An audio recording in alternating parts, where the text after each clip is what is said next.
આગળ સમાચારમાં વાત કરીએ તો બનાસકાંઠાથી સમાચાર પ્રાપ્ત થયા છે। બનાસકાંઠાથી સમાચાર સામે આવ્યા। ચૂંટણી પ્રચારનો રોચક કિસ્સો સામે આવ્યો છે। ધાનેરામાં રબારી સમાજના કાર્યક્રમમાં આ ઘટના બની। એક જ સભામાં ભાજપ તેમજ કોંગ્રેસના આગેવાનો એક સાથે જોવા મળ્યા। તો બે નેતાઓની અલગ અલગ વોટ માટે અપીલ, જેમાં ગોવાભાઈએ ભાજપને વોટ આપવા માટે અપીલ કરી તો ઠાકરસિંહ રબારીએ કોંગ્રેસ માટે વોટ માંગ્યા। તો સમાચાર સામે આવ્યા છે। બનાસકાંઠામાં ચૂંટણી પ્રચારનો રોચક કિસ્સો સામે આવ્યો છે। તો ધાનેરામાં રબારી સમાજના કાર્યક્રમમાં આ ઘટના બની છે। એક જ સભામાં ભાજપ તેમજ કોંગ્રેસના આગેવાનો એક સાથે જોવા મળ્યા। તો બે નેતાઓની અલગ અલગ વોટ માટે અપીલ કરવામાં આવી, પ્રચાર કરવામાં આવ્યો। અલગ અલગ વોટ માટે અપીલ કરી।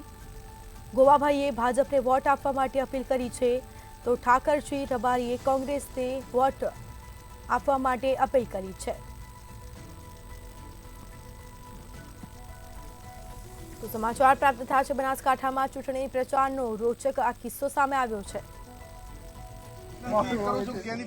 લડે છે આપણું હવનું હિત છે, આપણી સાથે કોણ રહેશે કાયમ।